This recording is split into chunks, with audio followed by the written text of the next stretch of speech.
Bona vesprà. Teniente general del Cuartel General Terrestre de Alta Disponibilidad, presidente del Consejo Valencià de Cultura, secretarios autonómicos y directores generales de otras autoridades, miembros del cuerpo consular, presidente del Consejo de Cámaras Autonómicas y Cámara Valencia, decano del Colegio de Abogados, secretaria general de la CEF, demás representantes de la sociedad civil, de todos los ámbitos, socias y socios y demás asistentes, bienvenidos y bienvenidas. La jornada de esta tarde tiene un carácter especial porque, junto al prestigio profesional de nuestro conferenciante, José Rosell, y el de su presentador, el doctor Luis Martí Bonmatí, se une la circunstancia de que los dos son socios. Así que muy bienvenidos. Vivimos en una etapa en la que conviven, junto con los asuntos cotidianos que nos preocupan, también aquellas cuestiones que la evolución científica y tecnológica nos ofrece. Y no nos podemos abstraer a esa realidad, sino que hay que conjugarla.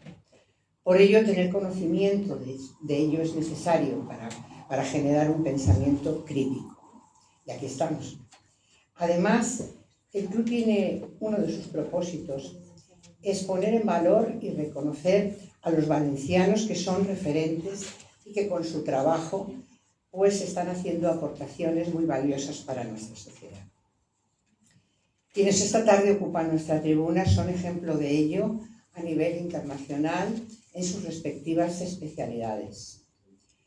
Por ello, se podría decir que no necesitarían presentación, pero sí que yo les exprese en nombre del Club de Encuentro nuestro orgullo y nuestro agradecimiento por vuestra generosidad al participar en las actividades que organizamos y que seáis protagonistas. Y concretamente esta tarde a José Rosell, que va a compartir con nosotros sus conocimientos y su experiencia en una materia, la ciberseguridad, en la que él es pionero en nuestro país. El apabullante currículum de José Rosell requería un presentador de la talla del doctor Martí Bonmatí, que él, me lo he traído apuntado porque estos nombres de todo, de políticas y de servicios, él es actualmente director del área clínica de imagen médica de la FE, jefe del Departamento de Radiología del Hospital Quirón Salud, miembro de la Real Academia Nacional de Medicina de España, vicepresidente de la Federación de Academias Europeas de Medicina y bueno, está al frente de importantes proyectos de investigación en su materia. También me puedo una apabullante. Nada, es un orgullo y una satisfacción teneros. Muchas gracias a los dos y cuando quieras, Luis, tienes la palabra. Bueno, ¿se oye? ¿Bien? Sí. Venga, pues muchísimas gracias, ¿no, Amparo? Yo creo que estoy aquí por una única estrategia, y es que soy amigo de Pepe y voy a conocer de esa amistad, ¿no? Pepe y yo nos conocimos hace muchos años en un avión.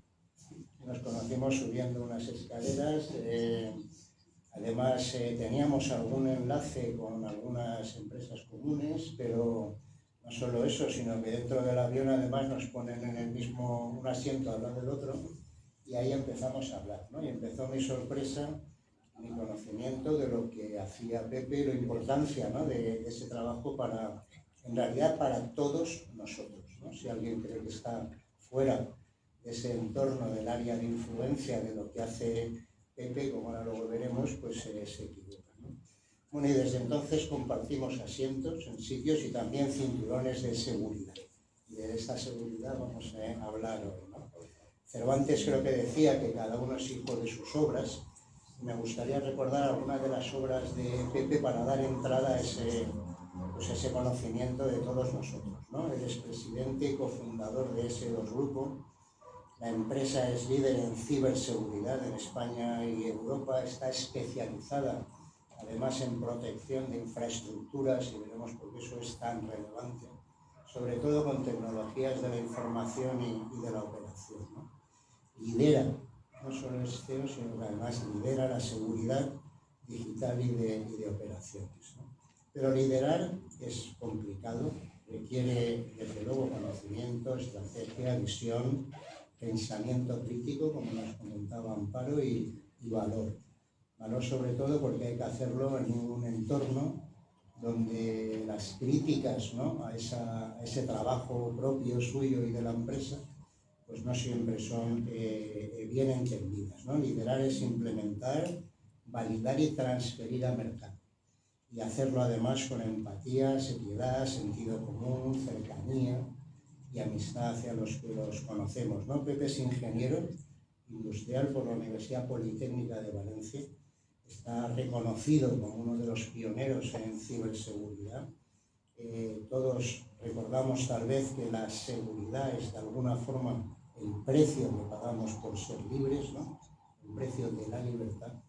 Y en estos tiempos de amenazas, ¿no?, pues tal vez, ¿no?, para defender esa libertad tenemos que pensar en nuestra seguridad, en nuestro entorno, nuestros sistemas y nuestras bases, ¿no?, de operaciones, nuestra tecnología.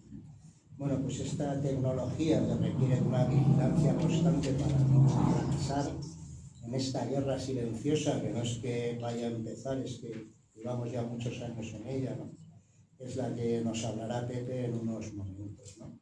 Pepe tiene el reconocimiento de sus compañeros, de sus pares, ¿no?, y se juega además cada día la piel en su trabajo. Y jugarte la piel en lo que haces es muy distinto a ser gestor, gerente, a opinar. Implica tomar decisiones que van a afectar, ¿no?, no solo al desarrollo de la empresa, sino a esa referencia internacional suya. Su empresa participa en más de 400 organizaciones, coordina operaciones con equipos de respuesta a emergencias computacionales, elabora activamente y asesora a organismos nacionales como el Centro Nacional de Inteligencia, el Instituto Nacional de Seguridad, el Mando Conjunto del Ciberespacio, y ciberseguridad, ciberespacio, este entorno digital, ¿no?, donde nos movemos tan cercano, pero tan lejos de nuestra conciencia, de lo que es el riesgo, pues, que representa para todos nosotros, ¿no? Pero Pepe, además de cuidar, tiene también una implicación muy importante, y quiero darle todo el valor que representa para nosotros en su afán para colaborar y apoyar en la regulación. Pepe participa, ¿no?, en foros nacionales de ciberseguridad, contribuye al diseño de la estrategia de ciberseguridad nacional, ha participado en la elaboración de la Ley de Protección de Infraestructuras y de alguna forma está comprometido, ¿no?, en el mundo de hacer, transferir y hacer que se implemente, ¿no?, y se lleve a buen término, ¿no? Pero además de eso, y si no fuera poco, colabora con las universidades, ¿no?, está de patrono en la Cátedra de Cultura Empresarial, es director de un programa que es Qué pot ser empresari, de la Fundación ADEID, ¿no?, es el fundador de ese club de mentores de la Facultad de Economía, y mentorizar, tutorizar, apoyar, liderar, ¿no?, llevar de la mano, ¿no?, al equipo, ¿no?, de alguna forma apoyar, guiar, pues es algo que todos nosotros debemos de sentirnos orgullosos que alguien dedique, ¿no?, parte de su tiempo, no solo que su empresa vaya bien y el resto de la humanidad esté más segura, sino a que los que vienen detrás tengan conocimiento, sabiduría, datos y alguien, ¿no?, en quien mirarse. De alguna forma, reconocer que todos progresamos porque nos apoyamos en hombros de gigantes. Y yo creo que Pepe, en ese aspecto de la colaboración, la mentorización y el apoyo, es desde luego un gigante que despliega elegancia y serenidad, ¿no?, en lo que hace. Esa visión empresarial ha hecho crear además, por ejemplo, Enigma, ¿no?, que es una plataforma, ¿no?, que durante un periodo de formación de 8 a 12 meses hace que esa brecha de conocimiento de los estudiantes desde que salen de su graduación hasta que pueden entrar a una empresa que está muy especializada, pues la pueda cubrir ella misma con esos programas de formación.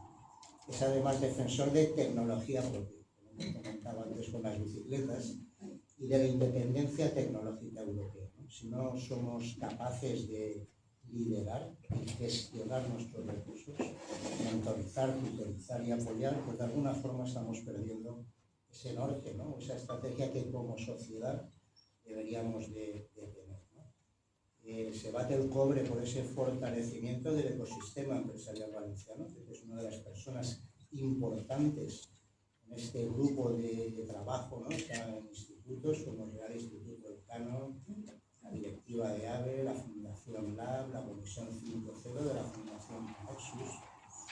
Y ahora ya para acabar, solo decir que es miembro fundador de otra fundación que es importante, que es la Fundación Naurus, que es una que hemos creado con el apoyo de Nacho Blanquer, que está con nosotros, Ángel Alberic, para ese ecosistema, ¿no?, de emprendimiento sobre imagen médica, que es el mundo, pues llevarlo, ¿no?, y aterrizarlo para que Valencia sea referencia internacional en estos procesos, ¿no? Bueno, en resumen, su lucidez ilumina caminos que muchos ni siquiera sabíamos que existían.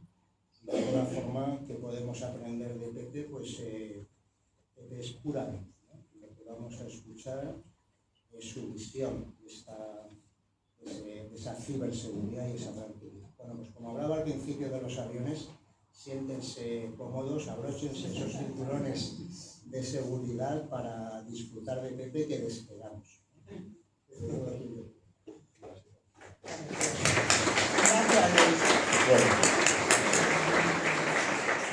Bueno, muchas gracias. Si me permiten, apagamos un poquito la luz, yo me voy a levantar. Gracias, Amparo, por darme la oportunidad de estar aquí con todos ustedes. Me voy a bajar también aquí abajo, si no les molesta mucho. Me gusta andar cuando hablo. Gracias, Amparo, por la presentación. Gracias a las personas que han venido a compartir con nosotros esta tarde un poco lluviosa. Gracias, Luis. Es verdad que nos conocimos de una forma un poco rara en un avión y estuvimos todo el rato charlando en el viaje de ese avión, y a partir de ahí, pues bueno, todo lo que ha venido. La verdad es que un honor que me presentes tú, Luis, y bueno, voy al grano, que es a lo que he venido. Hablarles de algo. Hablarles de ciberseguridad. Hablarles de ciberseguridad en un tiempo complicado que nos ha tocado vivir. Bueno, ya me han presentado, con lo cual esto lo voy a pasar. Solo sí que me interesaría hacer un comentario sobre lo que es S2 Grupo. S2 Grupo no es una compañía tecnológica, aunque ustedes pueden pensar que somos una compañía tecnológica, no es así. Nosotros somos una compañía de seguridad, inteligencia y defensa. Y eso tiene una diferencia fundamental entre lo que son las compañías tecnológicas con lo que no lo son. La diferencia es un pequeño matiz. Nosotros, una compañía tecnológica usa la tecnología para desarrollar la actividad de una organización o de una empresa. Nosotros estamos un poquito enfermos. Nosotros nos dedicamos a pensar en cómo se abusa de la tecnología. Es nuestro trabajo, pensar como los malos. Y nos pasamos todo el día pensando en abusar de la tecnología. Uso versus abuso. Esa es la diferencia entre una empresa tecnológica y una empresa como la nuestra. Yo les voy a hablar de esa parte del abuso de la tecnología, si ustedes me lo permiten. El objetivo de la sesión de hoy es que tomen conciencia de lo que hay. Vivimos en un mundo diferente que ha llegado de forma muy rápida, y yo lo que quiero contarles es qué tipo de mundo, en qué tipo de mundo vivimos. Vivimos en un mundo digital, y ese mundo digital tiene algunas diferencias. Analicemos un poco ese mundo antes de entrar en materia, ese mundo que nos ha tocado vivir. Y permítanme que vaya un poco atrás, al año 1648, cuando se firmó el Tratado de Paz de Westfalia. Dos ciudades hoy alemanas, como pueden ser Münster y Osnabrück, dice, donde se firmó un tratado de paz que tiene muchas implicaciones a la hora del diseño de lo que es Europa en este momento. Puso fin a dos grandes guerras, la guerra de los 80 años entre España y los Países Bajos y la guerra de los 30 años en el Sacro Imperio Romano Germánico. Bueno, algunas cosas que para mí son importantes y de las que vamos a hablar, aparte de otras muchas que trajo el Tratado de Paz de Westfalia. Primero, definió la soberanía nacional. Definió la soberanía nacional y la integridad territorial, y puso fin al modelo feudal de Estado. Dice, nace el concepto de Estado-nación. Dice, además definió el principio de no injerencia en los asuntos internos. Muy importante. Definió también el uso de la fuerza, el monopolio de la fuerza legítima. Y el monopolio de la fuerza legítima estaba, digamos, diseñado solo para los Estados-nación. Y lo que se creó a partir de ahí fueron los ejércitos modernos, los ejércitos permanentes y nacionales. Y puso fin a aquellos ejércitos de mercenarios pagados por los señores feudales. Dice que el monopolio de la fuerza lo estableció, por tanto, el Estado-nación.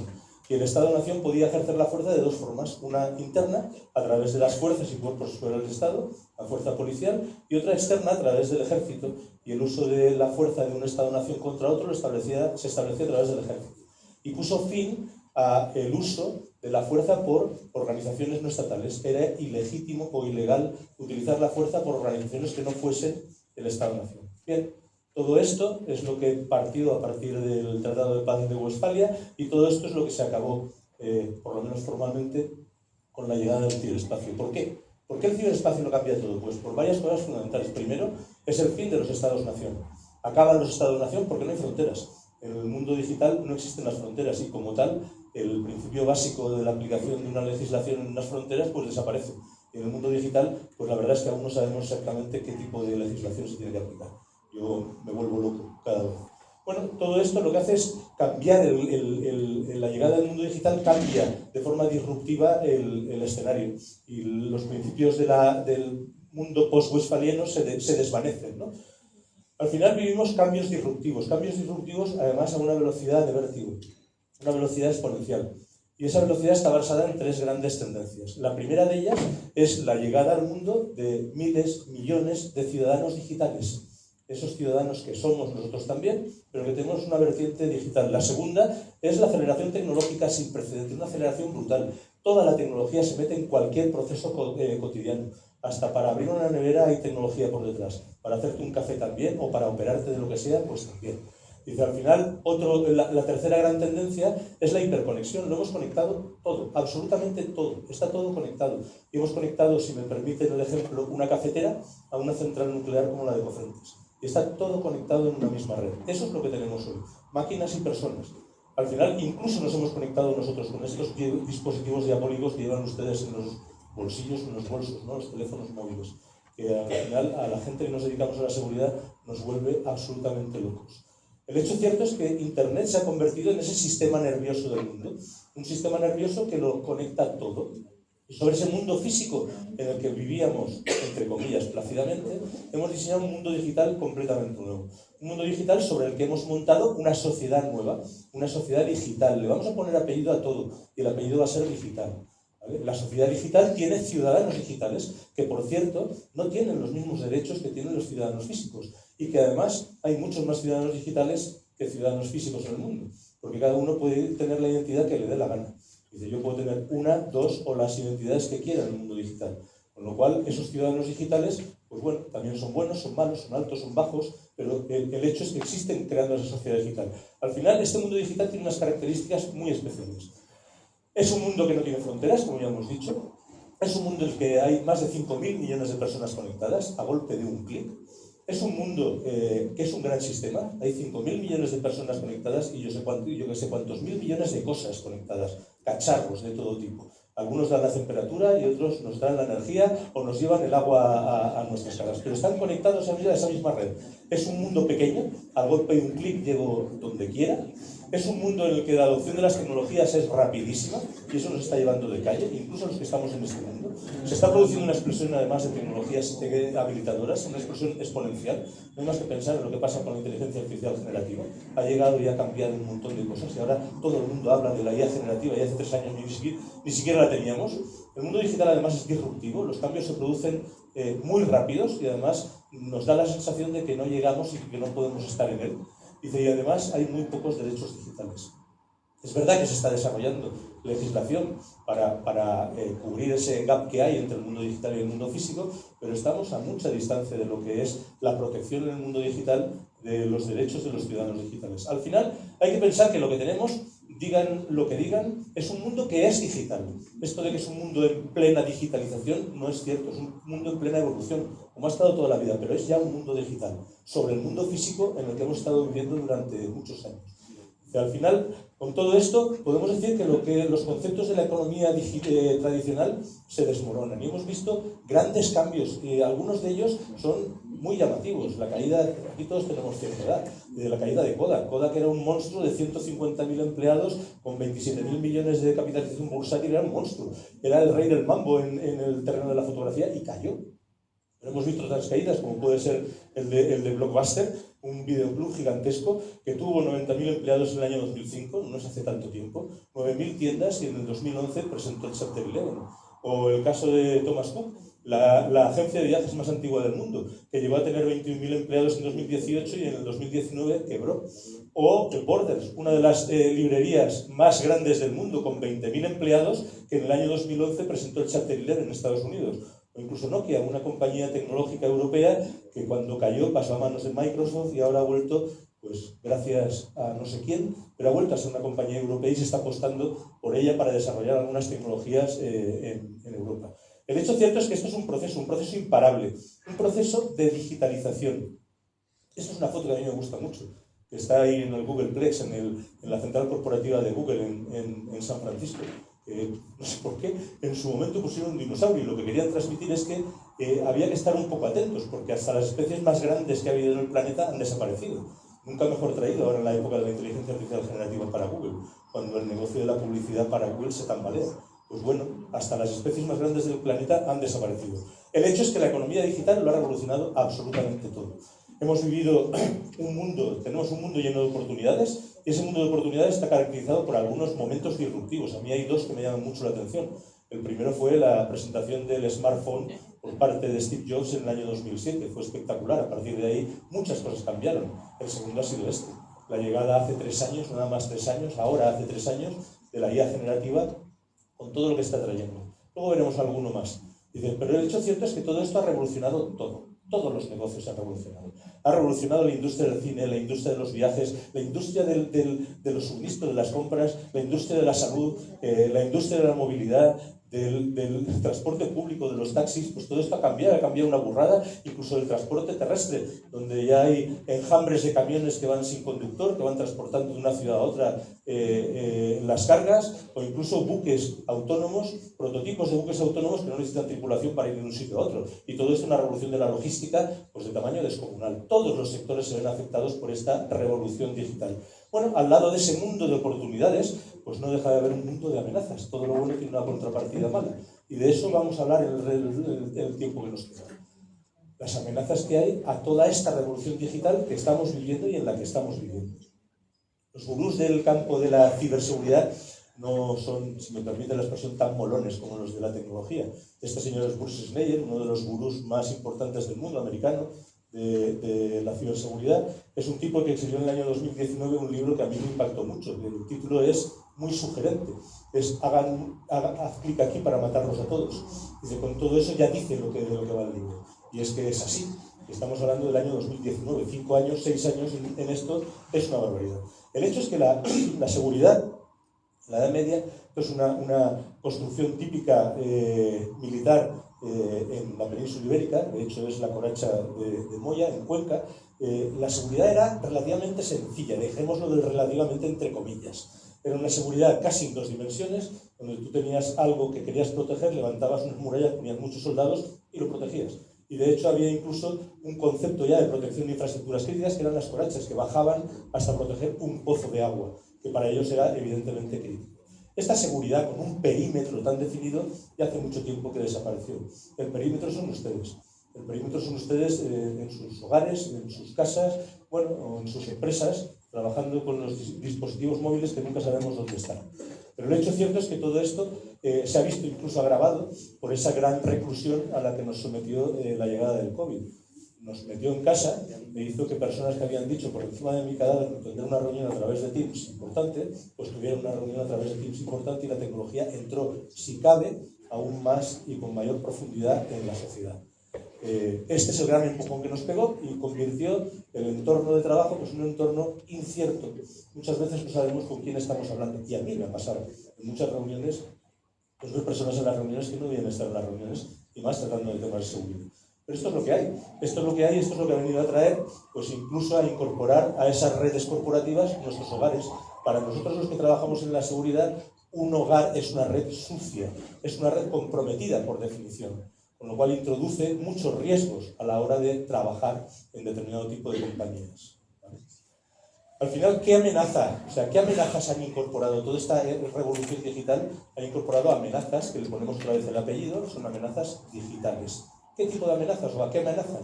pues amenazas contra la intimidad y la privacidad. La intimidad y la privacidad, pues yo no sé, hay gente que dice, no, yo es que no tengo redes sociales, y da igual.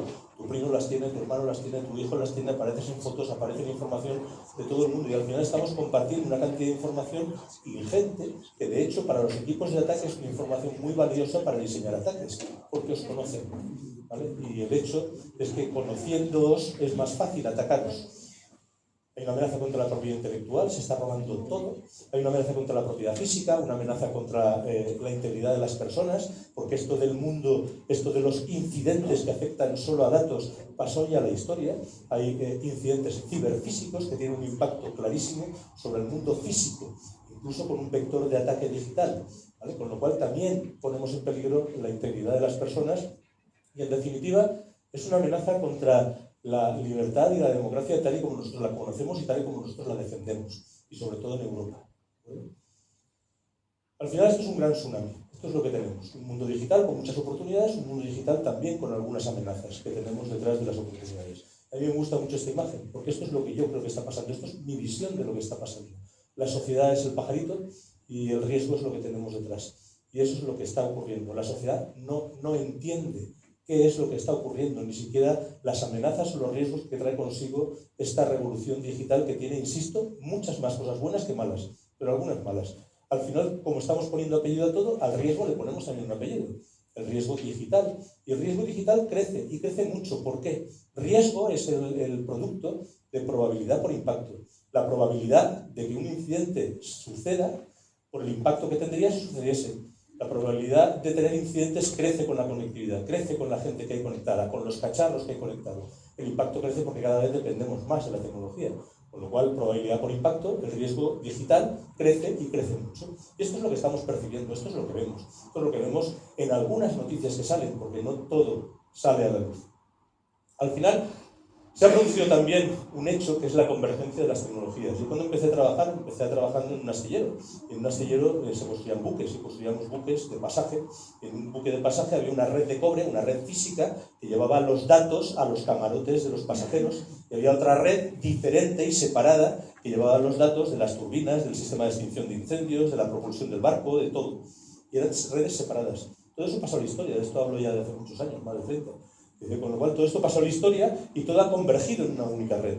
Entonces vuelvo al comentario de antes, tenemos en esa única red un buque, tenemos un buque conectado. Dice, no está conectado, sí que está conectado, siempre está todo conectado. Una central nuclear no se conecta a internet, no es cierto, sí que está conectada. Hay periodos de tiempo en los que se conecta para hacer actualizaciones, o somos nosotros los que a través de los cacharritos que llevamos, un USB, por cierto, un USB es un arma de destrucción masiva y lo que habría que hacer es eliminarla. Dice, un USB se mete en una red de una central nuclear y ya está conectada. Con lo cual la conexión, que puede ser síncrona o asíncrona, existe. Y existe en todo. Todo está absolutamente conectado.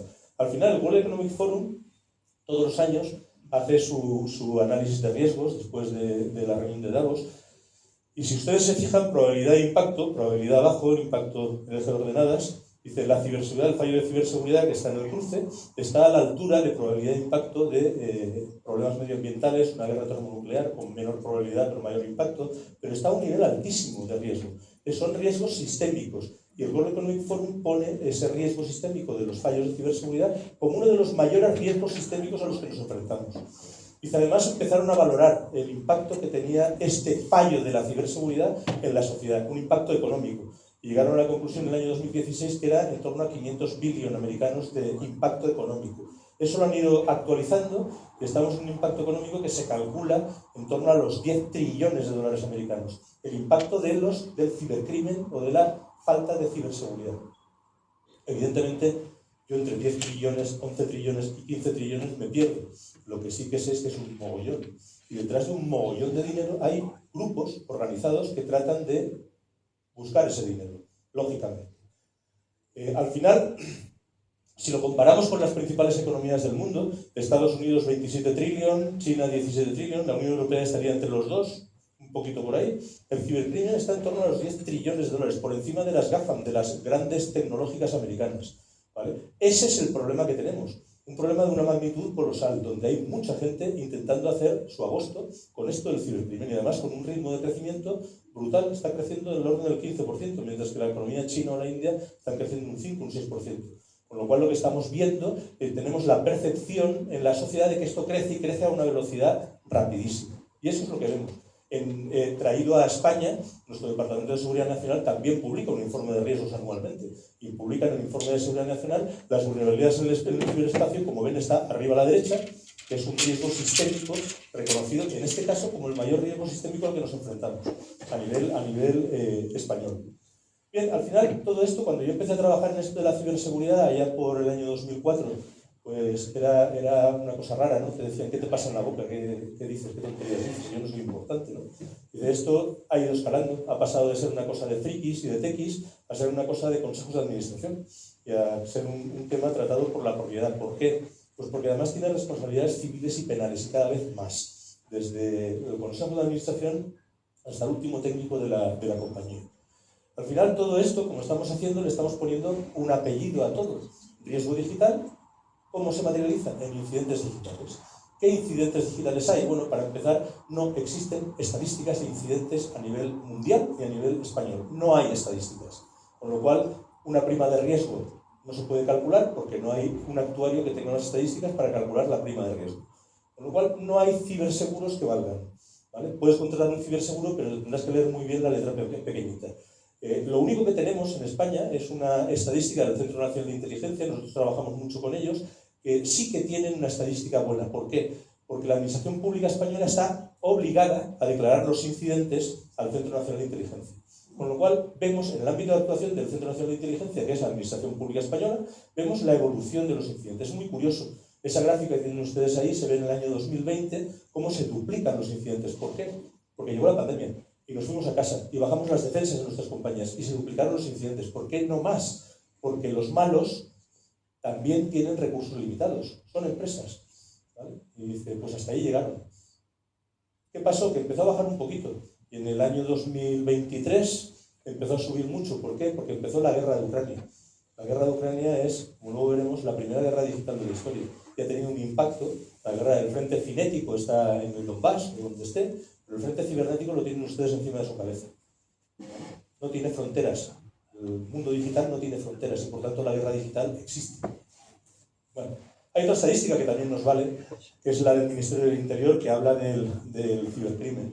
El cibercrimen en España está creciendo, en España estamos con un nivel, según el informe del Ministerio del Interior, en torno a unos 2.200.000, 2.300.000 delitos. Hay ya 400.000 que son del ámbito digital, del ámbito del cibercrimen. La mayoría de ellos tienen un componente económico, dice, y hay muchos que no se denuncian. De hecho, una persona de la Guardia Civil decía hace poco que ellos estimaban que solo se denunciaba el 20% de lo que realmente se cometía. Bueno, yo no sé si es el 20% o no, pero el hecho cierto es que hay muchos ciberdelitos que no se denuncian, y eso se lo digo yo, porque hay mucha gente que no quiere denunciar los ciberdelitos, por un impacto reputacional, porque no creen que vayan a hacer nada, a conseguir nada, pues no lo denuncian, cosa que yo, en mi opinión, pues creo que es un error. Bien, ¿a qué nos enfrentamos? ¿Con qué actores jugamos? ¿Con qué es lo que hay? Pues igual que en el mundo físico hay unos actores con unos intereses, en el mundo digital también lo hay. Dice, lo primero los estados que buscan pues mejorar su posición geopolítica, todos. Hay grupos, está Rusia, ya hemos visto lo que está haciendo Rusia en la guerra de Ucrania, está utilizando la tecnología como una parte de la guerra que están, librando en Ucrania. Hay otros, como el caso de China, que lo que decía hace mucho tiempo que era mucho más barato robar que investigar, con lo cual han robado a manos llenas. Sus hermanos menores, Corea del Norte, los hemos pillado aquí en España en varios incidentes muy gordos intentando robar tecnología, o incluso robando tecnología española. Dice, son los que han decidido vamos a robar en lugar de investigar, que es más barato. Después hay grupos del ámbito del ciberyihadistas o ciberactivistas que han crecido en el último tiempo. De hecho, hemos visto muchos incidentes, por ejemplo, de Irán contra Israel. Y además incidentes donde a Israel más le duele, que es en el abastecimiento de agua. Son grupos que aparentemente tienen menos actividad, pero que también están muy presentes. Y después está Europa durmiendo un poco el sueño de los justos. Aquí vivimos muy bien y aquí viene todo el mundo a quitarnos dinero, a robarnos dinero. Nuestras empresas, no hace falta irse ni a Madrid ni a San Francisco. Aquí en Valencia tenemos un montón de incidentes y un montón de empresas que están sufriendo incidentes, y además incidentes muy graves, como luego veremos. Y después tenemos una tipología que son cada vez más peligrosos, que son los actores internos. Las personas que están dentro de las compañías, que tienen acceso a los sistemas de información dentro de la compañía, que están cabreados con su jefe porque no le ha subido el sueldo o porque no le cae bien, pero de hecho ponen en riesgo, vendiendo unas credenciales, un usuario y una contraseña, ponen en riesgo la seguridad de las propias compañías. Bueno, este es el mapa que tenemos. Las organizaciones criminales son empresas que están haciendo muchísimo daño, hay mucha relación además entre las organizaciones criminales y los estados. Hemos descubierto después del inicio de la guerra de Ucrania, con la separación de grupos ucranianos y rusos, que muchos de los grupos que estaban actuando desde Rusia tenían un componente, una relación con el Estado ruso, con lo cual hay grupos incluso que aparentemente eran organizaciones criminales que están subvencionadas o pagadas por distintos estados. Y por último tenemos, bueno, las organizaciones privadas también hacen el ciberespionaje, espionaje industrial, utilizando medios digitales. Y por último tenemos un grupo, que yo les llamo los tontos motivados, que son personas de estas que se descargan un programita de internet, le dan siguiente, aceptar, y montan un pollo de paquete. Bueno, hay un poco de todo, ¿no? Este es el panorama que tenemos en el ámbito digital. El hecho cierto es que son gente que está muy preparada. Hay mucho dinero detrás de todo esto, con lo cual están muy preparados. ¿Contra quién están diseñando los ataques? Pues cada vez más contra infraestructuras críticas, contra lo que ahora la directiva NIS 2 llama servicios esenciales o servicios importantes. ¿Y qué hay en los servicios esenciales? Pues todo aquello que nos deja vivir tranquilamente. Pues la cadena de suministro de alimentación, energía, banca, todos los servicios que nos dejan que vivamos en un mundo como el mundo en el que vivimos en España o en Europa. Aquí además han introducido un componente en la directiva NIS 2, aparte de la responsabilidad civil y penal de directivos, propiedad y personas, empleados de la compañía, han introducido el concepto de la cadena de suministro. Y básicamente lo que dice es lo que todos sabemos. Una cadena es tan débil como lo es su eslabón más débil. Y en la cadena de suministro de las grandes compañías, por ejemplo, nos cogemos el sector de alimentación y nos cogemos un Consumo o un Mercadona, dentro de esa cadena de suministro hay muchas compañías pequeñas. Y la seguridad de las compañías grandes depende de la seguridad de las compañías pequeñas. Y la directiva NIS 2 se mete con lo que llaman la cadena de suministro. Los malos son malos, no son tontos. Y por tanto deciden también ir a por los eslabones más débiles de la cadena y atacan a los eslabones más débiles, que normalmente suelen ser empresas pequeñas.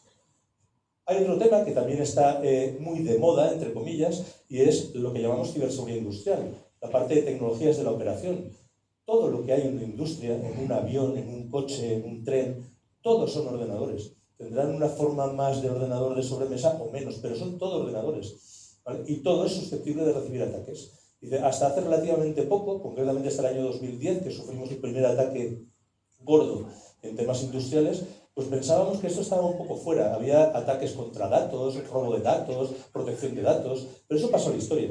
Ahora los ataques más gordos se diseñan y se ejecutan contra sistemas de control industrial. Un sistema de control industrial, ¿dónde está? Está en todas partes. Está en un ascensor, está en una cafetera, está en una nevera, está en un buque, está en un avión, civil, militar, da igual. Incluso un misil no es más que un trozo de hierro, pero con mucho software. Con lo cual, los ataques se lanzan contra todo tipo de sistemas, ¿vale? Y sobre todo contra sistemas de control que son los que nos dan esa tranquilidad o esa forma de vida. ¿Cuánto duran los ataques? Pues esto también es muy curioso. Desde que alguien decide que una persona o una entidad es un objetivo, hasta que consiguen entrar en el objetivo los grupos de ataque, sobre todo los grupos de ataque buenos, pues la estadística nos dice que pasan horas. Es decir, aquí lo que hay que prepararse es para tener incidentes. En el mundo de la seguridad nosotros trabajamos con 3 grandes bloques: preparación o protección, detección y respuesta. Protegerse, con permiso del general, como el valor del soldado. Esto se sobreentiende, ¿vale? Hay que protegerse, faltaría más. Pero la protección no siempre funciona. Hay que prepararse para tener incidentes. Y entonces trabajar en detectar lo antes posible y responder de la forma adecuada. Esto es lo que tenemos realmente que hacer. Vale, en esta gráfica lo que vemos es que cuando te definen como un objetivo, en horas están dentro. Dice, cuando han entrado, ¿cuánto tiempo tardamos en descubrirlos? Pues llegamos a tardar años en descubrirlos. Se tiran años dentro de las redes de esos objetivos. Años robándoles información o años preparando ataques más dañinos, ¿vale? Y cuando los hemos descubierto, ¿cuánto tiempo tardamos en quitárnoslos de encima? Perdónenme ustedes, son como garrapatas. Esto no hay quien se lo quite. Es muy complicado, sobre todo en redes grandes, es complicadísimo quitarse estos tipos de encima, ¿vale? Se puede hacer, pero la estadística nos dice, aquí nos dice meses, yo les diría que incluso en redes grandes años para quitárnoslos de encima. Y el impacto puede llegar a ser catastrófico. En muchas empresas hemos visto, incluso empresas que han cerrado, y hemos visto muchas empresas que deciden incluso pagar rescates, que ahora hablaremos de ello, para no tener que cerrar. Cuando un equipo de ataque pone un objetivo, lo primero que hace es definir un objetivo que puede ser. Pues puede ser una persona, puede ser un sistema o puede ser una empresa. Dice, define el objetivo y lo primero que hace es perfilar el objetivo. Es decir, estudiar el objetivo, si puede ser con información gratuita, que es lo que nosotros llamamos OSINT, Open Source Intelligence, inteligencia de fuentes abiertas. ¿Qué es esto? Pues todo lo que ustedes ponen en Internet, de todo. De su empresa, de su vida, de su casa, de su gato, de todo. Todo eso es inteligencia de fuentes abiertas. Los grupos de ataque cogen toda esa información y perfilan el ataque contra un objetivo. Cuando lo tienen perfilado, lo que hacen es seleccionar sus puntos débiles. Y cuando lo tienen perfilado, lanzan el ataque contra esos puntos débiles. Y, sinceramente, los ataques de phishing ya están casi pasados. Es difícil que haya personas que caigan en ataques de phishing y aún así caen. Pero los ataques de spear phishing, que son aquellos ataques cuya preparación requiere perfilar un objetivo, es muy difícil no caer. Muy difícil. ¿Por qué? Pues porque te conocen y diseñan un ataque contra ti. No es un ataque genérico, burdo. Es un ataque contra ti. Con lo cual vuelvo a lo de antes. Hay que estar preparado para tener un incidente, detectarlo lo antes posible y responder de la forma adecuada. Y para eso hay que pensarlo antes. Dice, ¿qué es lo que aprovechan todos estos grupos de ataque? Pues aprovechan en un porcentaje muy alto que somos gente buena. La mayoría de la gente es confiada y es buena. Y nos engañan. Nos engañan y por tanto la mayoría de los incidentes, una gran mayoría de los incidentes vienen por las personas. El robo de contraseñas. Patata no es una contraseña, es un tubérculo. Eso, por favor, métanselo en la cabeza. Las contraseñas triviales las rompemos como nos da la gana en cuestión de segundos. Una contraseña de menos de 14 o 15 caracteres es que no aguanta un ataque por fuerza bruta. Con lo cual se rompe, pero de forma sencillísima. ¿Vale? Dice, el segundo son fallos de procesos. Fallos de procesos requieren cierta preparación y los que más preparación requieren, los más sofisticados, son los fallos de tecnología, lo que se llaman vulnerabilidades de día cero. Una vulnerabilidad de día cero es una puerta trasera en un elemento tecnológico. Una puerta trasera en un iPhone vale millones de dólares. Es algo que no conocemos, una especie de puerta que tienen por ahí escondida y que les permite a los malos entrar en mi iPhone como les da la gana. ¿Vale? Eso se llaman vulnerabilidades de día cero y valen millones de dólares, pero existen. Esto es como las meigas que decía mi madre. Creer no creo, pero a ver las haylas. Pues esto existe. ¿De acuerdo? Pero al final nos ha tocado vivir tiempos muy complicados en esto de la seguridad. Incidentes con impacto hay de muchos tipos. Yo os voy a poner unos ejemplos, unos cuantos, para que tengan un poco conciencia de lo que estamos viviendo en primera persona. Los primeros son los ataques de ransomware. Un ataque de ransomware, esta palabra así tan rara, es un ataque de secuestro. Lo que hacen es secuestrar infraestructura y pedir dinero. En lugar de secuestrar personas, secuestran ordenadores. El segundo tipo, ataques contra la cadena de suministro, dice que hacen mucho daño porque son pymes las que hay involucradas. Ataques con impacto directo, como puede ser el fraude del CEO, campañas de desinformación, campañas de robo de información y venta de datos, campañas de degradación de servicios. Esto, si me permiten el ejemplo, hace unos días, creo que han oído por la televisión el ciberataque que dicen que sufrió la página web de esto donde se da de alta la prevención de riesgos laborales para mujeres empleadas del hogar. Dice, un ataque de negación de servicio. Dice, o no. O simplemente es que no tuvieron en cuenta la cantidad de gente que nos íbamos a conectar el último día, como somos españoles, pues el último día lo hacemos todo. Dice, pero en cualquier caso, eso, aunque sea así, es una negación de servicio. Hay veces que esa negación de servicio la hacen para atacar y tumbar la página web de Renfe y que no podamos comprar billetes, o hay veces que simplemente es un accidente. La diferencia entre accidente e incidente es simplemente si lo han preparado para hacerlo, pero muchos incidentes digitales son copias de accidentes. ¿Vale? Esto de la página web yo creo que es un accidente, pero bueno, podría ser un incidente. Campañas de espionaje, veremos algún ejemplo, y campañas de destrucción, como pueden ser los actos de guerra o de ciberguerra. En el tema del ransomware, dice, el primero que pasó en su momento fue el WannaCry, en junio del año 2017. Fue el primero de su especie. Ahí salió Telefónica diciendo que estaban apagando todos los ordenadores rápidamente, porque se iban cifrando todos los ordenadores. Bueno, esto fue el primero, no el más importante. Desde aquel entonces, esto es un dolor de cabeza continuo. Es una pandemia tecnológica como la copa de un pino. ¿Qué hemos visto? Hemos visto ataques de lo que se llama simple extorsión, doble extorsión y triple extorsión. Un ataque de simple extorsión es un grupo de ataque que entra en una red de ordenadores, que puede ser de una empresa, o puede ser de un barco, o puede ser de un tren, y secuestra todos los ordenadores. Entonces nos pide un rescate por devolvernos el control de los ordenadores. Eso es simple extorsión. Un ataque de doble extorsión es lo mismo, pero el equipo de ataque ha entrado, se ha dado una vueltecita, ha visto información que molaba y se la ha llevado, ha exfiltrado información. Entonces te pide dinero por devolverte el control y si no pagas te pide dinero por no publicar la información que te ha robado. Eso es doble extorsión. Y lo que estamos viendo ahora son los de triple extorsión. Lo que le pasó, el primero que le pasó fue esta clínica, una clínica psiquiátrica en Finlandia, creo que era. Que lo que le hicieron fue, entraron, se dieron una vueltecita, robaron información. ¿Qué información tiene una clínica psiquiátrica? Historias clínicas de pacientes.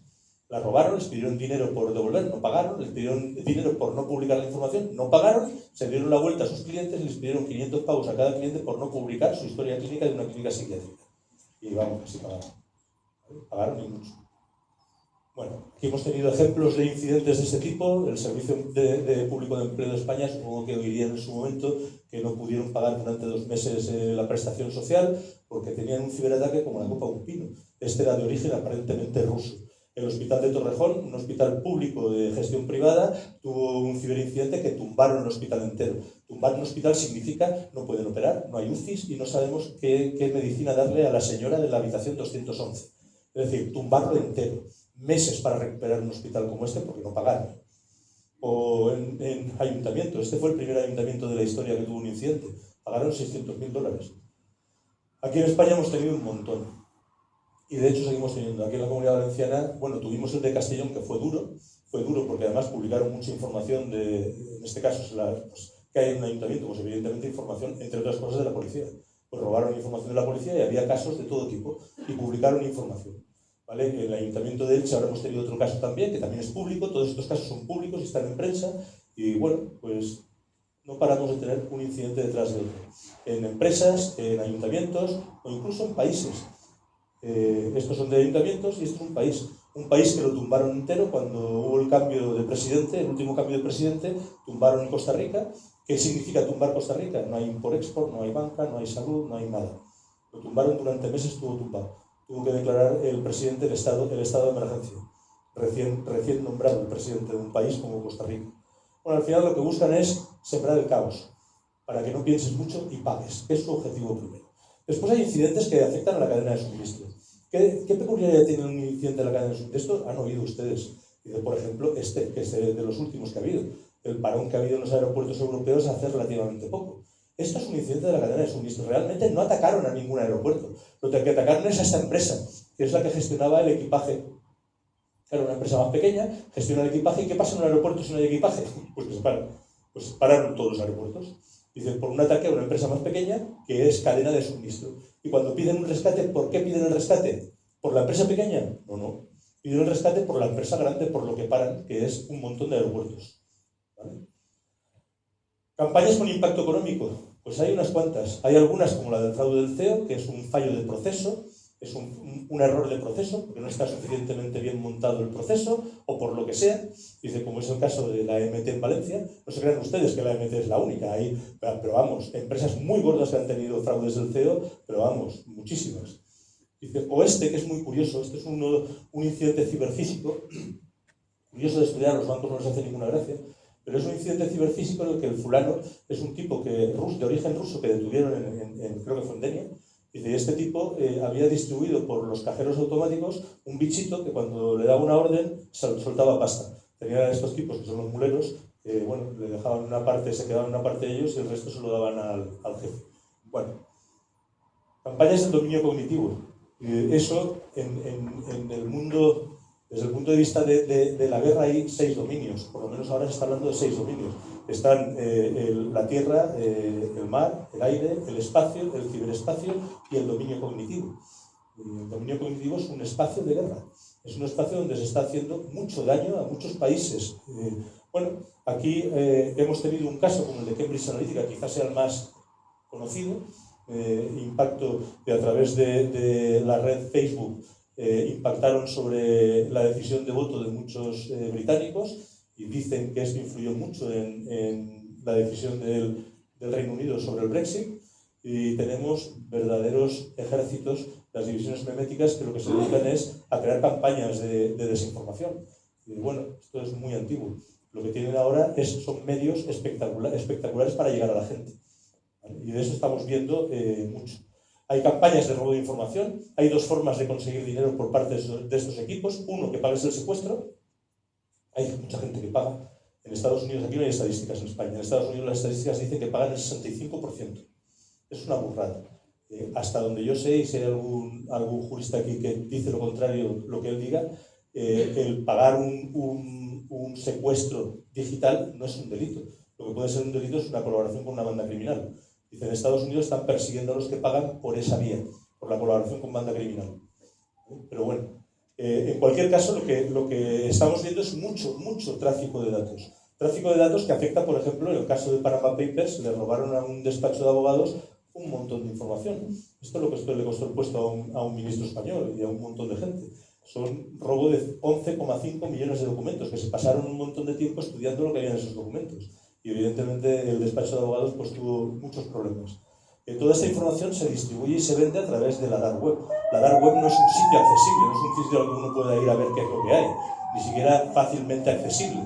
Se accede a través de navegadores especiales y de redes que mejor no entrar.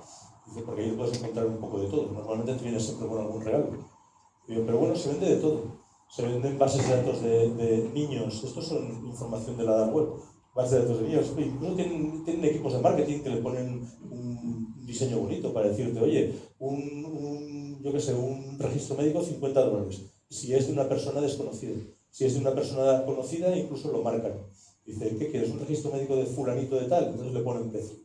Todo esto se negocia en la dark web. Cuando entras a la dark web y miras, bueno, te llevas las manos a la cabeza de lo que hay. Los ataques de negación de servicio que veíamos antes, como el ejemplo que he puesto de la página web del Ministerio, bueno, de estos hay muchos. Ahora estamos viendo en las zonas cercanas a la zona de guerra, estamos viendo lo que se llaman ataques de jamming y de spoofing, que son interferencias y engaños de los sistemas de navegación de los aviones.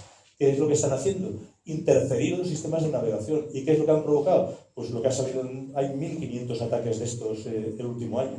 Pero lo que ha salido en la televisión y en la prensa ha sido el de Ursula von der Leyen, que obligaron al avión a hacer una aterrizaje de emergencia porque no tenían datos de navegación. Campañas de espionaje. Bueno, lo más conocido es esto, ¿no? Dice el Pegasus. Pegasus es un producto de origen israelí muy bueno, extraordinariamente caro, y que, bueno, tiene una característica que es lo que nosotros llamamos el cero clic. No hace falta tener el teléfono para entrar en un teléfono. Pero software de estos de espionaje hay un montón. Con acceso a un teléfono 30 segundos te instalan en el teléfono lo que les dé la gana. Tengan ustedes cuidado con sus teléfonos porque es muy fácil instalar un producto de espionaje. ¿Vale? Es verdad que no son tan potentes como puede ser el caso de Pegasus, pero insisto que software de espionaje a través de móviles hay un montón. Y después están las campañas de destrucción para acabar ya con esto. Es lo que nosotros llamamos los wiper. En lugar de ransomware, son bichos, son piezas de software que lo que hacen es destruir. Su objetivo es borrar, destruir. Aquí hemos tenido campañas múltiples. Esta es una de las más famosas. Irán atacó a la petrolera saudí Aramco y se provocó una rotura de stocks a nivel mundial de discos duros, porque Aramco quitó todos los discos duros de los ordenadores y compró 50.000 discos duros de golpe. Y adiós stock de discos duros. Bueno, eso provoca, evidentemente, movimientos en el mercado internacional. Pero hay uno, es evidente que ahora estamos en un proceso en el que estamos viendo acciones relacionadas con la parte cibernética de la guerra. El primer episodio de la guerra cibernética sucedió en Estonia en el año 2007, porque Estonia quitó la figura del soldado ruso caído y se la llevó a un puesto, digamos, secundario.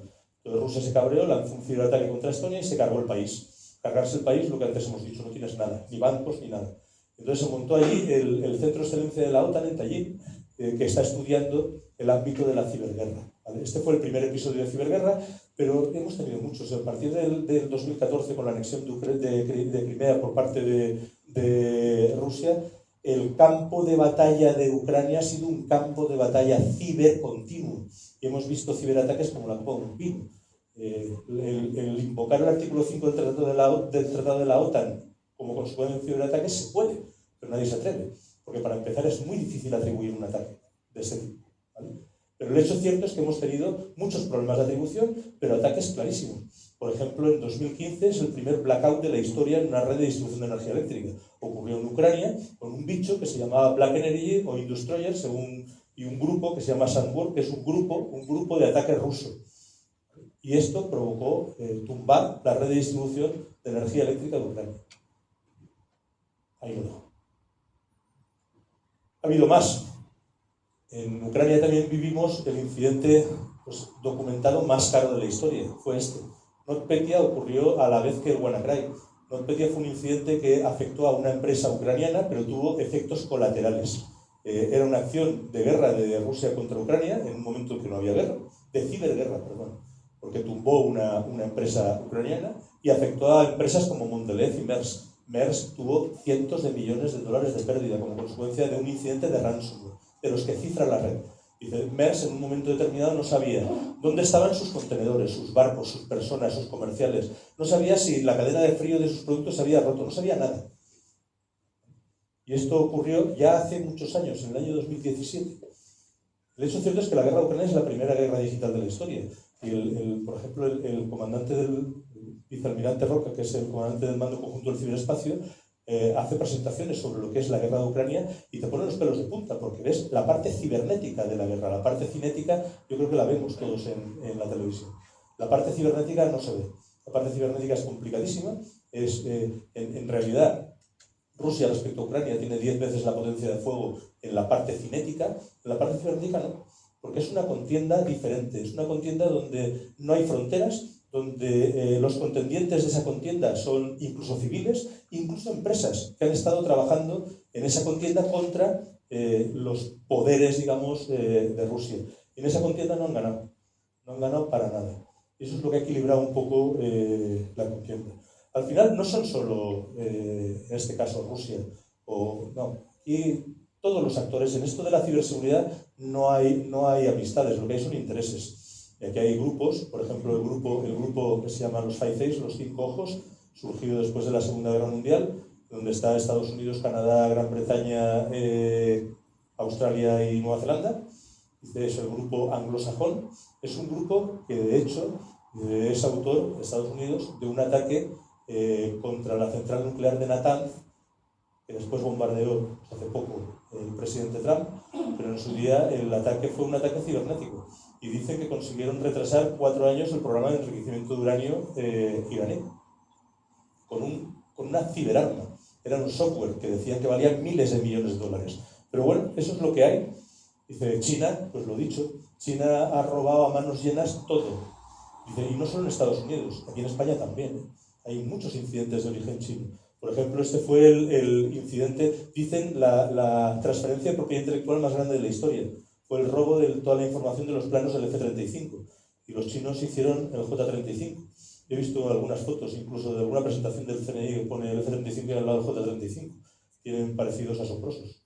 Pero bueno, está documentado. Realmente fue un ataque a la cadena de suministro, no atacaron al Ministerio de Defensa americano. Atacaron a la compañía de seguridad, una compañía, por ejemplo, como nosotros, que le daba la seguridad al Ministerio de Defensa, que hacían eso, una llave criptográfica de un solo uso. Es una seguridad muy buena. Y lo que pasa es que les robaron el algoritmo. Y con el algoritmo pues ya pudieron entrar y robar muchos planos del F-35. Bueno, Corea tampoco se queda corto. Corea, el grupo Lazarus, un grupo muy potente, pues puso contra las cuerdas a Sony. Sony hizo una película, no sé si se acordaron, una película que se llama La Entrevista, The Interview. Era una película donde intentaban ridiculizar al líder norcoreano. Los coreanos se cabrearon y lanzaron un ataque contra Sony. Este señor tenía el CEO de Sony tenía una contraseña de estas tontas que digo yo. Su contraseña era Sony ML3. Una contraseña como esa, un equipo de ataque de un grupo como Lazarus, la rompe en menos de 10 segundos. Con lo cual accedieron a todo su correo electrónico y les causaron un impacto económico. No pudieron estrenar la película y bueno, tuvo mucho impacto económico. Israel, ya han visto ustedes lo que hace. Hay un libro que se llama Cibermanía, que es muy bueno porque explica cómo Israel se ha convertido en una de las potencias más fuertes en ciberseguridad del mundo. Es espectacular lo que ha hecho Israel. Planes quinquenales para desarrollar tecnología en materia de ciberseguridad. Nosotros, en Europa, en general, se consume muchísima tecnología de Israel, muchísima. Y no nos damos cuenta, pero en muchas cosas estamos en sus manos. De hecho, bueno, ya saben ustedes la operación que hizo Israel en los servicios de inteligencia con los Buscas, con los Walkies y con Pegasus, que luego fue lo último que utilizaron para localizar a los líderes de Hamas y mandarles un misil. Bueno, ¿esto qué quiere decir? ¿A qué vamos? Pues a lo que vamos, Europa todos los años estudia el entorno de amenazas El entorno de amenazas lo que prevé es un crecimiento del ransomware muy fuerte. Seguimos con incidentes de ransomware cada vez más fuertes y cada vez con mayor impacto. Ataques contra las infraestructuras críticas, ataques contra la cadena de suministro. Ya les digo, las pymes en todo esto de la ciberseguridad desgraciadamente no están en este momento. Con lo cual es muy fácil tumbar una pyme, ¿vale? Ataques de ingeniería social, antes les he hablado del spear phishing. Hay una modalidad adicional que es el whaling, que es cuando alguien merece la pena, cuando es un objetivo duro, un objetivo que merece la pena. Dice, entonces lo que hacen ya no es ir a la inteligencia de fuentes abiertas, se meten en el mercado negro y compran información, ¿vale? Piden información de esta empresa, de esta persona o de este activo, ¿vale? Entonces tienen mucha más información para diseñar un ataque contra el objetivo. Los ataques de negación de servicio que causan daño durante un tiempo, por ejemplo, si tumban mi página web, a mí no me hacen daño porque no tengo servicios en la página web, pero si tumban la página web de Renfe, sí que le hacen mucho daño, no puede vender billetes, ¿vale? Dice, los ataques contra la nube, dice, esto de la nube parece que la nube sea seguro, yo subo las cosas a la nube y ahí está seguro. No, la nube está en la tierra, ¿vale? Y son data centers que están en países que además los técnicos cobran poco y es muy fácil, entre comillas, comprarlos, con lo cual las nubes por definición no son seguras, ¿vale? La seguridad la tienen que poner ustedes. Dice, desarrollo continuo y creciente de malware. Esto del malware son cientos de malware nuevos, es muy fácil crear malware nuevo. Dice, grupos APT, que son los grupos patrocinados por Estado, hay unos 150 en el mundo, de los que son muy potentes, pero mucho, ¿vale? Que se dedican pues, a lo que hemos estado viendo. Incremento de las fake news, robo de datos y tráfico de datos, muchísimo. Y el incremento del cibercrimen, pues cada vez mayor, como hemos visto antes. Y encima, todo esto aderezado por lo que algunos llaman ahora la neoguerra, una nueva guerra diferente, que como decía antes, la guerra cinética sigue estando donde está, muy lejos, pero la guerra cibernética la tenemos encima de nuestras cabezas. ¿Vale? Son grupos ucranianos, grupos rusos que buscan dinero y nos afecta evidentemente a nosotros. Encima, para colmo, llega la inteligencia artificial y nos lo pone todo mucho más complicado. Incluso se diseñan sitios especiales para diseñar virus, malware específico como este, el WorldGPT, que es un sitio de IA generativa diseñado para crear malware. Con lo cual, pues vamos de caña. Y si eso no era poco, pues nos queda lo que se llama por ahí el Q-Day. La IA generativa llegó en noviembre del año 22 sin que nadie nos lo esperase, por lo menos no de la forma que llegó. El Q-Day es el día que se supone que la computación cuántica de la que tanto se habla será comercial. Ese día las comunicaciones cifradas entre los bancos, entre nosotros y los bancos, incluso entre sistemas militares, pues caerán, porque los cifrados se podrán romper. Ese día el problema que tenemos es que no sabemos cuándo llegará. Se estima que entre 5 o 10 años, bueno, ahí estamos trabajando mucho pues para tener algoritmos que soporten un ataque de una máquina cuántica, ¿vale? Pero esto es lo que viene. Al final esto es una tormenta perfecta. Yo creo que esto no es la solución, ¿vale? Tenemos que ponernos las pilas. Esto tampoco es la solución. Llego a casa, me desconecto de internet y hacer puñetas. Entonces, lo que algún incluso político ha dicho en algún entorno, nos desconectamos, creamos una red solo para Europa, esto no funciona así. Dice, esto, me compro un antivirus y estoy seguro, desgraciadamente tampoco. El antivirus es absolutamente necesario, pero no es suficiente, ¿vale? Al final, ¿qué hacen los gobiernos? Legislar. Y lo que hacen es legislar y legislar mucho. Vienen leyes y leyes muy fuertes que se están transponiendo, por ejemplo la directiva NIS2, de la que hablaba antes, que se están transponiendo y que vienen a intentar asegurar el entorno donde vivimos para proteger nuestros valores, nuestra libertad y nuestra democracia. Entonces, las leyes en materia de ciberseguridad, yo oigo muchos comentarios despectivos sobre las leyes a nivel europeo, que somos excesivamente reguladores, y ponen el ejemplo del tapón. Yo no me meto en temas medioambientales, ese no es mi ámbito. Yo hablo de seguridad y les aseguro que en materia de seguridad esto que viene es absolutamente necesario. Absolutamente necesario, si queremos preservar nuestra forma de convivencia. Si no, no podremos hacerlo. En España tenemos el Esquema Nacional de Seguridad y otra cosa que hacen los gobiernos es invertir. ¿Invertir en qué? Antes lo ha dicho creo que Luis, en soberanía tecnológica. No podemos depender de terceros. Insisto, en esto de la seguridad no hay amistades, lo que hay son intereses. Incluso en un momento determinado una tecnología americana puede ser contraproducente para nosotros. Y la tecnología israelí, pues ya ven ustedes lo que está pasando. Y no quiero ni contarles lo que pasa con la tecnología china. Digo, con lo cual, lo que tiene que hacer Europa es espabilar. Y es lo que está haciendo. Está despertando de ese sueño de los justos y está poniendo, digamos, por ejemplo, en materia de defensa, tiene anunciadas inversiones de 800.000 millones de euros. Yo no sé si serán 800.000 millones de euros. Lo que está claro es que el presupuesto de defensa tiene que incrementarse, porque tenemos que ser soberanos tecnológicamente y soberanos desde muchos puntos de vista.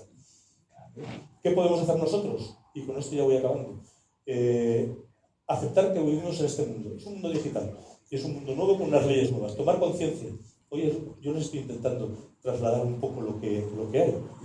Pensar que nosotros tenemos que ser parte de la solución y no del problema. Por muchas empresas como nosotros que existamos, estamos muertos. Si ustedes le dan una credencial, regalan patata como contraseña a un equipo de ataque, da igual que estemos nosotros, van a entrar, ¿vale? Y van a hacer daño.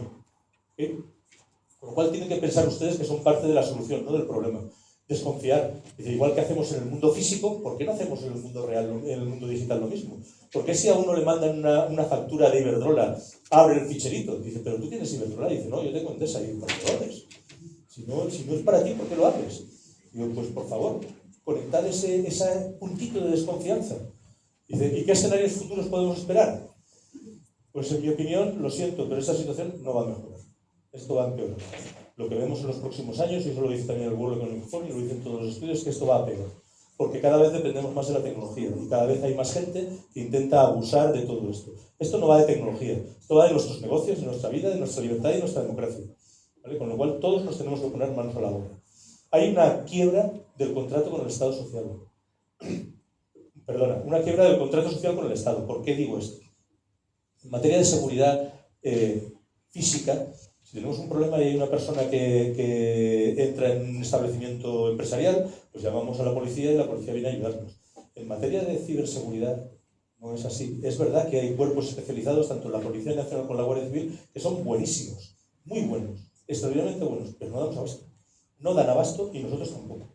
Con lo cual tenemos un problema en este mundo digital porque para empezar es muy difícil perseguir los delitos. No hay fronteras. ¿Cómo le aplico yo el Código Penal a un tipo que está cometiendo un delito desde China?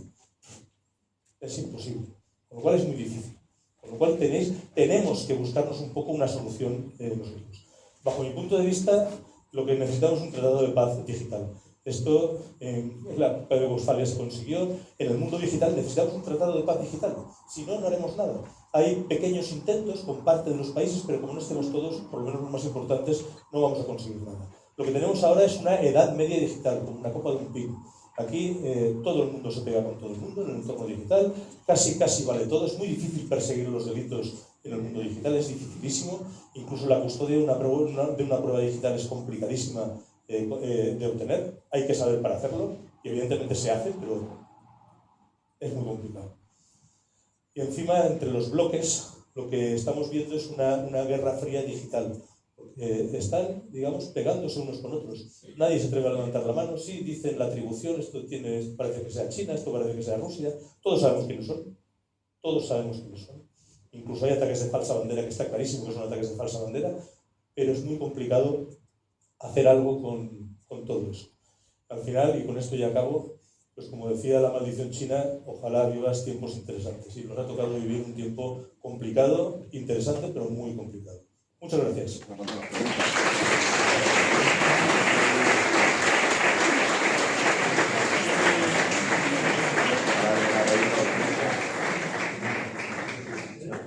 Bueno, ¿se oye bien? Sí. A ver, ahora sí, venga. Pepe, muchísimas gracias por tu conferencia.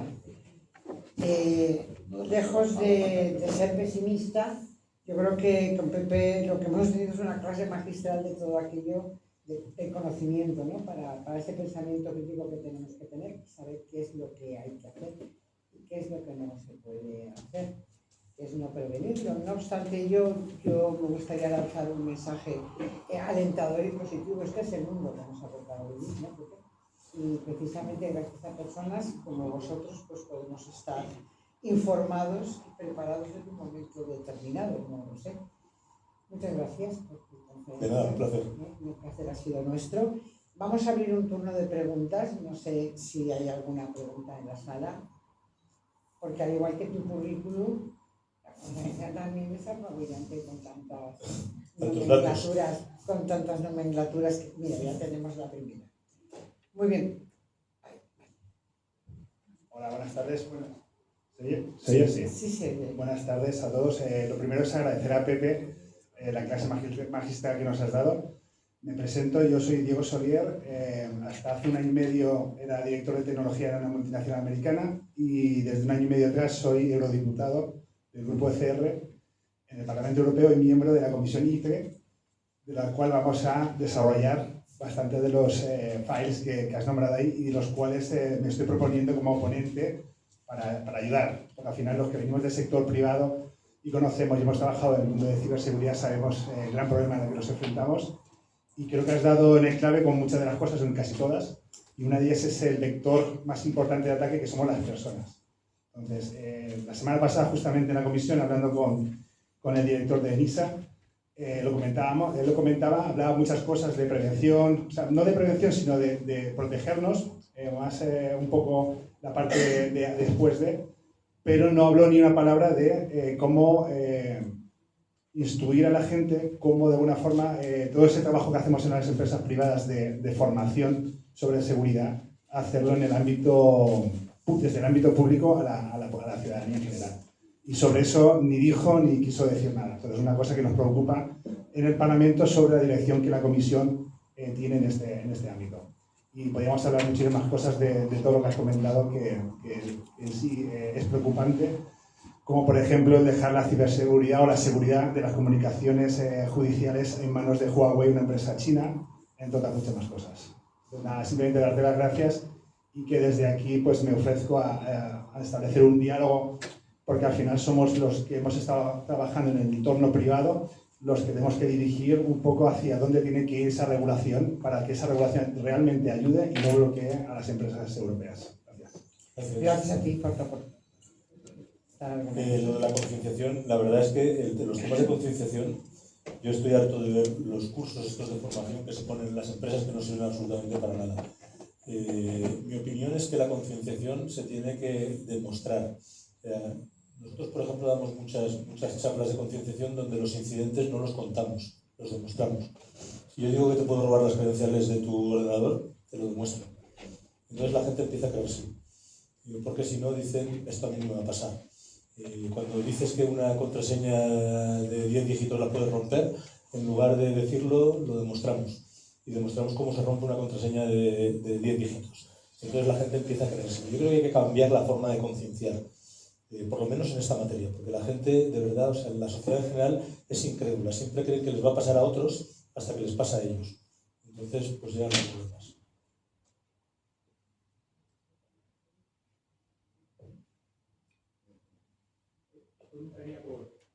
Un momentito.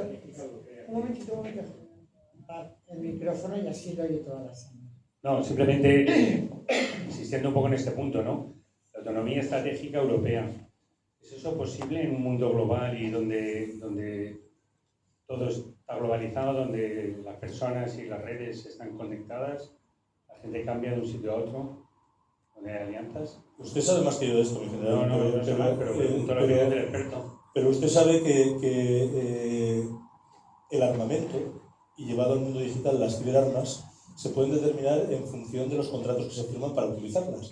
Cuando tienes elementos defensivos o ofensivos, pues hay veces que incluso no te los dejan utilizar en determinado tipo de contextos. Con lo cual, yo no sé si es o no posible. Lo que sé es que es absolutamente necesario. Cuanto antes empecemos, antes lo tendremos. Yo creo que Europa en esto... Mire, a mí hubo una reunión en la Casa Blanca, la de Zelensky famosa, donde le pusieron en ridículo, pero que para mí tenía una lectura diferente. En esa reunión, el presidente Trump, con dos empresarios americanos de las grandes empresas, una era Elon Musk, con la parte de Starlink, y otra era Peter Thiel, con Palantir, hizo dos cosas. La primera es le quitó la nube de combate multidominio al ejército ucraniano. Y la segunda es le quitó la inteligencia. Un ejército del siglo XXI, y usted lo sabe, sin nube de combate, es decir, sin sistema de comunicaciones y sin inteligencia, está muerto. ¿Qué hizo Zelensky? Pues a los 4 días le dijo, ¿cuántas tierras raras quieres? Digo, y esto yo creo que Europa tomó nota. Evidentemente en Europa se utiliza tanto Starlink como Palantir. Entonces, cuando tomas nota y ves lo que con una, si me permiten un poco, dice, con una cosa que parecía de patio de colegio, dice, le quitan a un ejército su nube de combate y su inteligencia, pues hombre, tendremos que poner algo de nuestra parte, digo yo. Y yo creo que a partir de ahí ha empezado a despertar ese sentimiento de necesidad de soberanía tecnológica, que va más allá de la autonomía estratégica. Es decir, necesitamos poder decidir cuándo utilizar los elementos defensivos u ofensivos si llegase el caso.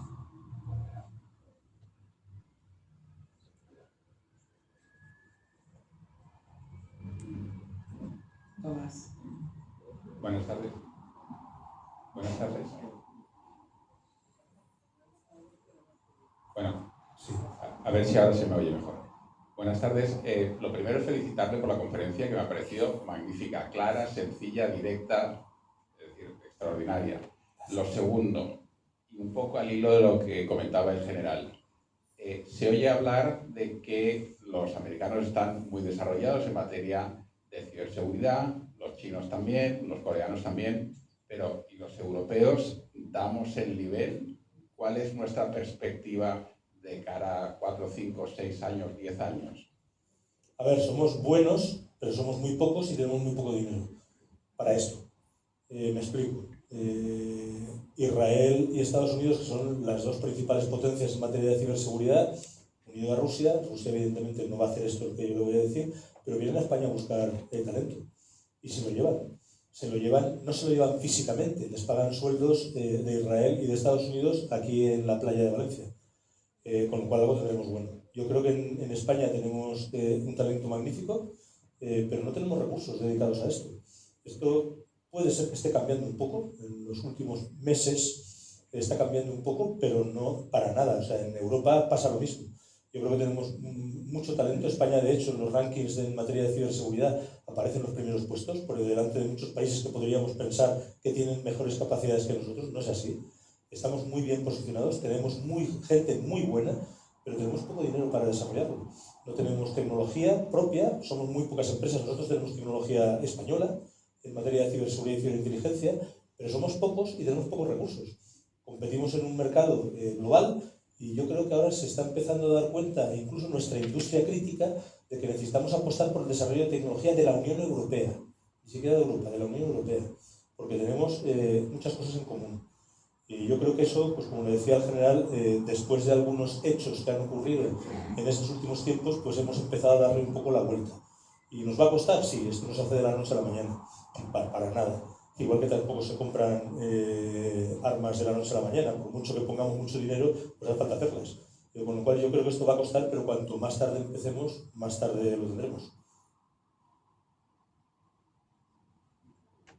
José María, aquí delante, por favor, en primera fila.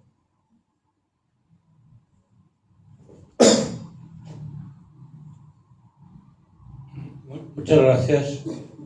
Durante toda esta magnífica, se ha calificado así, yo creo que podemos certificarlo los viejos profesores, lección magistral, a mí la frase casi inicial de la seguridad es nuestra garantía de libertad, o mejor dicho, lo ha dicho usted, pero yo me he quedado con ese concepto.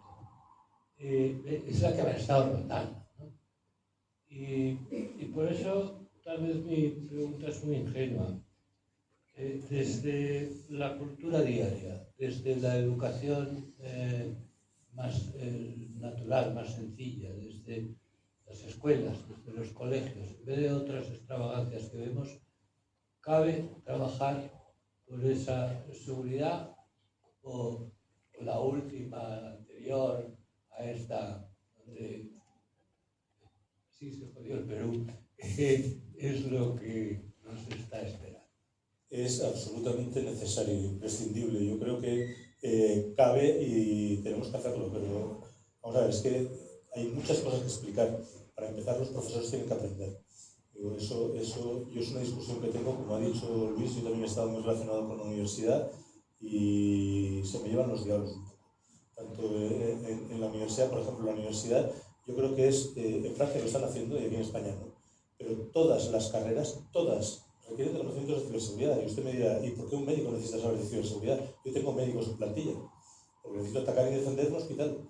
Digo, con lo cual, evidentemente que hace falta. Digo, ¿por qué un filólogo de lengua española necesita saber de esto? Digo, pues por muchos motivos, por temas de sesgos en el entrenamiento de la inteligencia artificial. Es que la seguridad es un conocimiento transversal. Y el mundo en el que vivimos es un mundo digital. El problema es que ha llegado muy rápido. La universidad, como usted bien conoce, es muy lenta. Dice, y para incorporar todo esto en el entorno universitario cuesta muchísimo. Pero es que no nos queda otra. Es que no nos queda otra porque si no, los valores con los que nosotros estamos viviendo no van a persistir.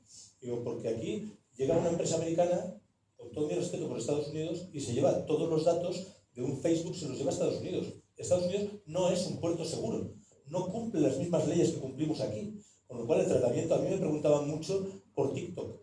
Me decían, TikTok, ¿esto es una herramienta de espionaje? Digo, sí, es una herramienta de espionaje. Dice, ¿se lleva todos los datos a China? Digo, sí, se lleva todos los datos a China. ¿Y qué no lo es? ¿Facebook o YouTube o Instagram? Exactamente igual. Dice, ¿por qué no? Porque aquí lo que nos ha pasado en Europa en general, hemos vivido muy bien, hemos perdido Twenty, si usted se acuerda de la red social española, Twenty cumplía la legislación, o debería, hoy por hoy, si siguiese siendo española, cumpliría la legislación española. Pero las redes sociales en las que está nuestra juventud, en las que estamos incluso nosotros, no cumplen la legislación española, ni europea. Entonces, ¿por qué lo admitimos? Digo, esto tenemos que tomar cartas en el asunto y la gente tiene que educarse. Dice, oye, no pasa nada, si tú quieres vender tus datos al diablo, pues tú mismo. Pero que sepas que lo estás vendiendo al diablo. Y lo digo, en este caso no por Estados Unidos, sino por China incluso. O sea, China hace un uso y abuso de la información que nuestra gente mete en TikTok.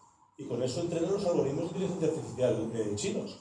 Digo, pues entonces, ¿por qué nos sorprendemos? Digo, pero esto es que es imprescindible que desde el principio concienciemos a la población de lo que está ocurriendo. Si no tomamos conciencia del problema, difícilmente lo vamos a resolver. Y esto es un problema. Y lo están viendo ustedes en todos los incidentes que hay día a día. Y se enteran, perdónenme ustedes, pero se enteran de la misma medida.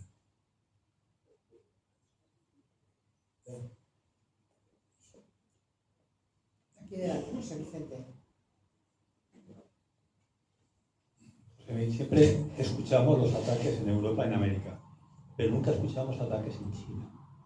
¿Es porque no hay datos o es porque el control de la libertad hace de que realmente no haya los armas contra? O sea, ¿esto es una pérdida de libertad para que no exista ataques? ¿Qué pasa? Porque nunca vemos nada. Aquí todo el mundo le pega a todo el mundo. O sea, en la economía digital, en lo que es el mundo digital, hay ataques por todas partes. China no nos cuenta. China, es verdad que China ha hecho algunas cosas en los últimos años, por ejemplo, echar a mucha tecnología americana. Google no está en China. Han montado el firewall chino y tienen un control sobre las redes. Es casi imposible poner de puertas al campo, pero le ponen muchas. Entonces han montado un control muy férreo sobre el uso de la tecnología no china y obligan incluso los sistemas operativos a que sean chinos. Con lo cual, evidentemente, ellos están pertrechando para una guerra que, en mi opinión, ya ha empezado. Dice, y nosotros aquí, pues utilizamos, antes decía alguien de lo de Huawei. Lo de Huawei, pues sí, efectivamente, Huawei, gracias a muchas presiones, pues está quitando algunos sitios, incluso la red 5G española no va a funcionar con Huawei, va a funcionar con Ericsson y con Nokia, que es tecnología europea. Digo, pero tenemos que tomar cartas en el asunto, pero ya, tecnología china, es que hay por todas partes. Estados Unidos ha prohibido componentes chinos en sus coches autónomos. ¿Por qué? ¿Por un capricho? No. Porque todos los componentes que vienen con la CRA y con la legislación que se está preparando de Europa, yo espero que todo esto empiece a cambiar. Digo, pero el hecho cierto es que ahora todo lo que viene de China, mucho de lo que viene de China, si me permiten la expresión que nosotros utilizamos, viene trufado. Trufado es que viene con regalito. Y bueno, pues esto es lo que hay. Esto en el mundo digital es que es diferente y estamos jugando con parámetros físicos en un mundo que no tiene las mismas reglas. Así no podemos nunca ni defendernos ni nada. Tenemos que cambiar un poco. Y en China, te aseguro que, vamos, existen ataques, ya lo creo que existen. Y muchos americanos ya lo creo que existen. De hecho, últimamente se están quejando. Se están quejando de que están lanzando ataques contra China. Sí que hay por todas partes. Lo que pasa es que China es un régimen muy, muy controlador. 700 millones de cámaras, una cámara por cada 2 chinos. El sistema de crédito social chino que controla, si tienes pocos puntos del sistema de crédito social chino, no puedes estudiar, no puedes ir al hospital. Es una barbaridad. Eso choca frontalmente contra los valores europeos. Pero es que los americanos también chocan contra los valores europeos. Pues tenemos que ponernos las pilas.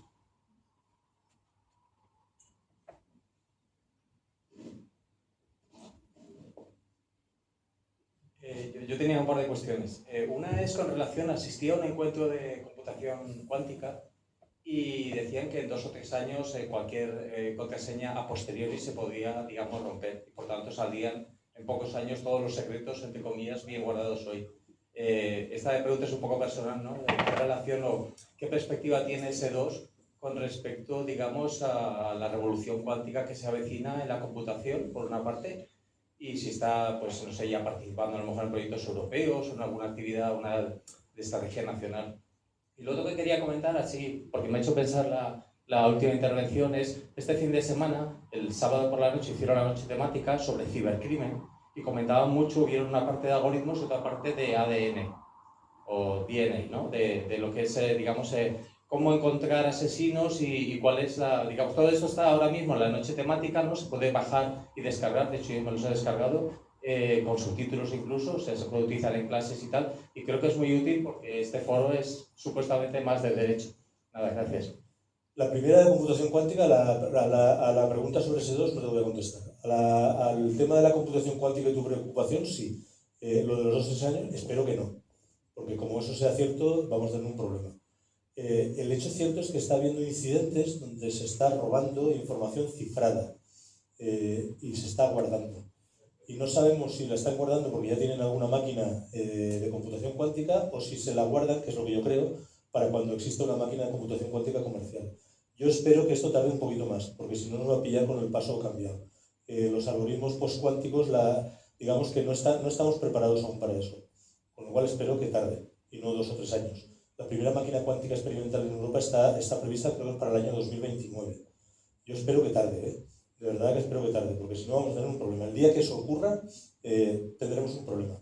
Y lo que espero que sea además paulatino, que lo veamos venir, porque si no vamos a tener un problema. ¿Y la segunda pregunta cuál era?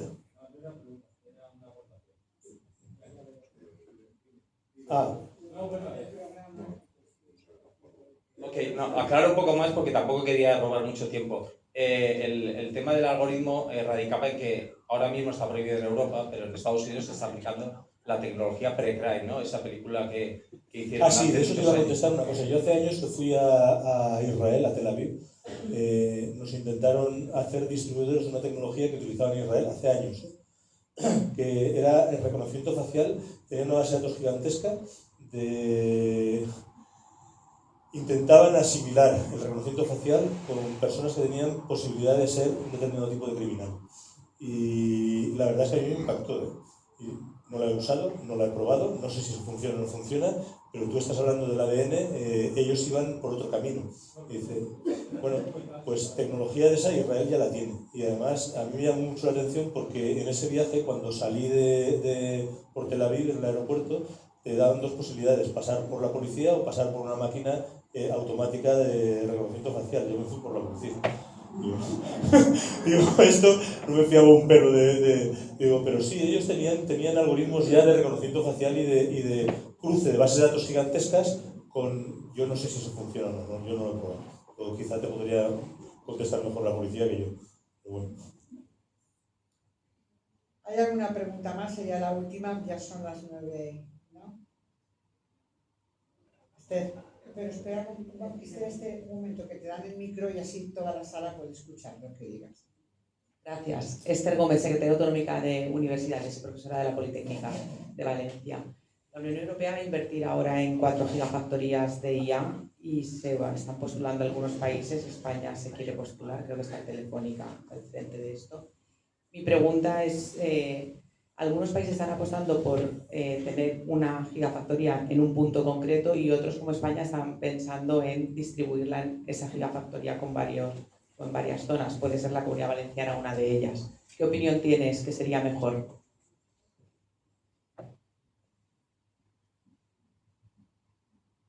No sé contestar. Es que ahora mismo somos dependientes de China y de Estados Unidos a efectos de IA generativa en ese sentido. Por eso Europa yo creo que ha puesto el foco en hacer eso. Mucho consumo energético, capacidad, no sé. Yo quizá piense que es mejor distribuir que concentrar, incluso por el tema de disponibilidad y de resiliencia. La concentración te lleva a tener más riesgo concentrado, pero no sé, no soy experto en la inteligencia. Muy bien, gracias, Pepe. Felicidades por la presentación. Gracias. Bueno, pues vamos a levantar la sesión. Pepe, muchísimas gracias. Gracias a vosotros. Ha sido, como decía esto más magnífico y sobre todo ilustrativo, y eso es lo que queremos, que se genere aquí el pensamiento crítico, lo que se puede hacer con lo que tienen y tú los tienes. Muchas gracias Gracias a por vosotros. estar aquí, que es tu grupo. Cierto. Gracias.